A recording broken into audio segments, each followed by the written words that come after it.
Ada satu perang yang sangat penting dalam 5 Hijriah, yang perang ini kelak akan dikenang sebagai salah satu peperangan yang paling sulit di dalam Islam. Ada yang tahu namanya? Perang Badar, salah. Perang apa? Hah? Khandak. Tahu dari mana? Lihat di situ. Oh, alhamdulillah. Namanya perang Khandak. Perang Khandak artinya perang parit, terjadi pada 5 Hijriah, dan ketika itu 10.000 orang-orang kafir Quraisy mengumpulkan pasukan Ahzab namanya. Ahzab ini artinya apa? Koalisi. Jadi pasukan-pasukan yang berkumpul satu sama lain dari kaum-kaum, mereka berkumpul kemudian 10.000 orang berjalan dari Mekah ke Madinah, pengen menghancurkan Islam, membunuh Muhammad sallallahu alaihi wasallam. Maka pada saat itu ketika mereka datang ke kota Madinah, 6 hari lagi mau nyampe, ini kabar bocor oleh intelijennya Rasulullah sallallahu alaihi wasallam. Lah kenapa? Intelijen Rasul canggih. Siapa intelijennya Rasul? Malaikat Jibril, paham teman-teman sekalian? Malaikat Jibril ngasih tahu, ini ada 10.000 pasukan mau datang ke sini menghancurkan Madinah, membunuh Muhammad. Maka silakan bikin sebuah rencana counter attack. Rasulullah kemudian mengumpulkan para sahabatnya, lalu kemudian hitung ada berapa pasukannya. Para sahabat bilang, ya Rasulullah, kami cuma ada 3.000 ya Rasulullah. Coba lihat, secara logika 10.000 lawan 3.000, yang menang siapa?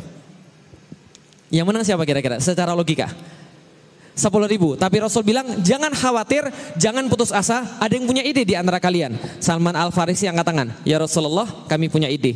Gini, dulu kami di Persia, ketika kami melawan pasukan yang jumlahnya jauh lebih besar daripada kami, maka kami buat parit.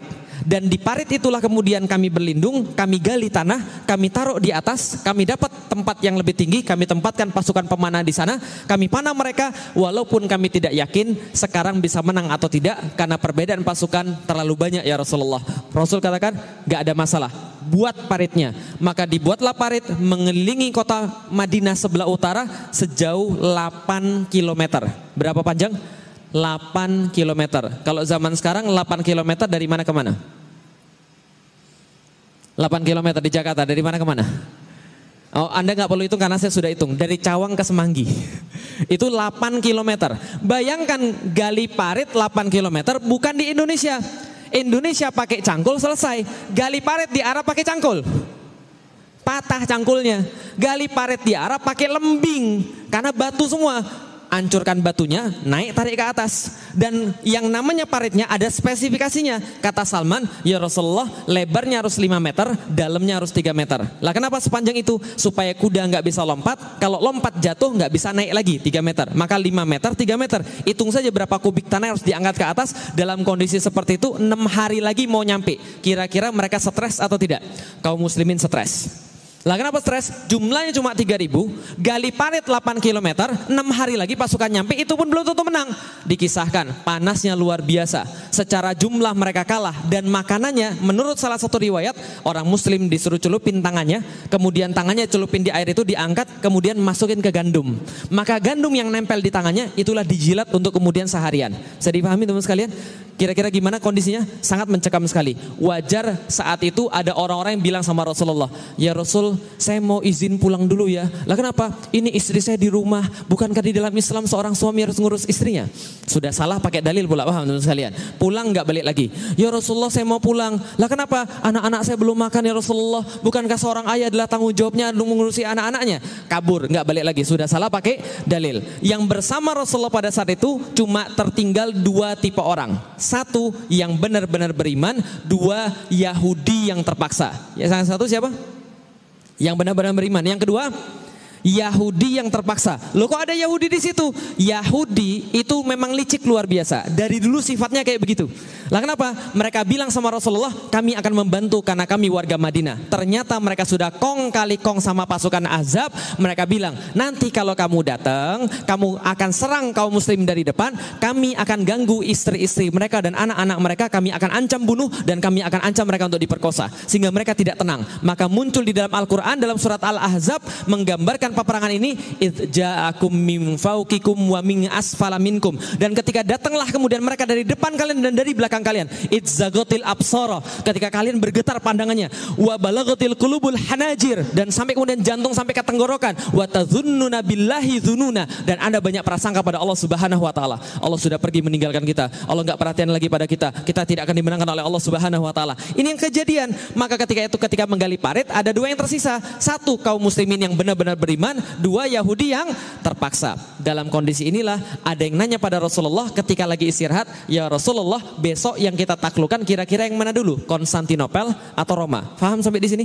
Coba lihat baik-baik. Mereka lagi ada di mana? Lagi ada di mana mereka?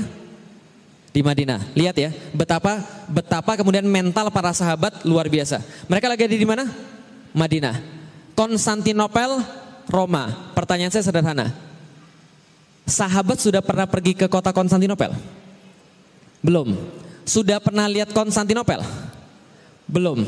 Belum pernah pergi, belum pernah lihat. Yang sahabat tahu itu adalah kota yang terbaik, Konstantinopel. Yang kedua kota terbaik adalah kota Roma. Belum pernah pergi, belum pernah lihat, belum pernah ke sana. Kalau sekarang ke sana saja Anda dari Madinah pergi ke Konstantinopel itu 3,5 jam naik pesawat. Zaman dulu mereka nggak pernah pergi, nggak pernah lihat. Yang mereka tahu cuma itu tempat paling bagus, paling indah, paling kuat di dunia kotanya. Pertanyaannya pada Rasulullah, ya Rasulullah, yang mana dulu akan kita taklukkan, Konstantinopel atau Roma? Bisa dipahami maksudnya? Mereka lagi ada di Madinah, nggak pernah ke sana, nggak pernah lihat, dan besok 6 hari kemudian mereka akan menyambut pasukan berapa? 10.000. Mereka harus gali parit berapa panjang? 8 kilo, lebarnya 5 meter, dalamnya 3 meter. Dan makannya gandum kemudian yang lengket di tangan dijilat untuk seharian. Nanyanya pada Rasulullah, yang mana duluan yang akan kita taklukkan, Konstantinopel atau Roma? Bagaimana reaksinya orang Yahudi? Yahudi langsung bilang, kayaknya Muslim sudah mulai gila. Lah kenapa? Kayaknya kepanasan ini, kurang makan ini kayaknya. Halusinasi mereka.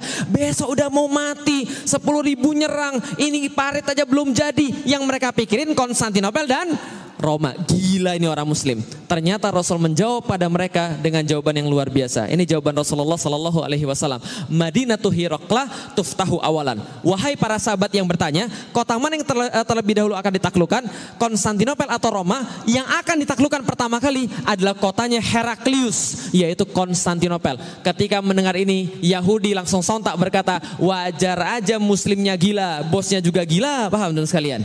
Lah kenapa? Karena Rasulullah dianggap gila. Ini ditulis dalam Sirah Ibnu Hisham. Bahwa kemudian orang Yahudi mengatakan Muhammad gila. Hari ini pun mereka tidak sempat pergi ke WC. Tapi mereka berpikir tentang Konstantinopel, mereka berpikir tentang kota Roma. Coba lihat baik-baik teman sekalian. Pertama, perhatikan mental para sahabat. Para sahabat tidak pernah nanya begini, ya Rasulullah, mungkin nggak kita menaklukkan Konstantinopel? Jelas sampai di sini? Para sahabat nanya begitu? Enggak. Yang ditanya oleh para sahabat adalah yang mana duluan? Artinya di dalam kepalanya dua-duanya sudah pasti takluk. Cuma dari tadi penasaran yang mana duluan. Dan Rasulullah Shallallahu Alaihi Wasallam nggak menjawab begini. Udah jangan mikirin jauh-jauh. Bapak lu aja belum masuk Islam.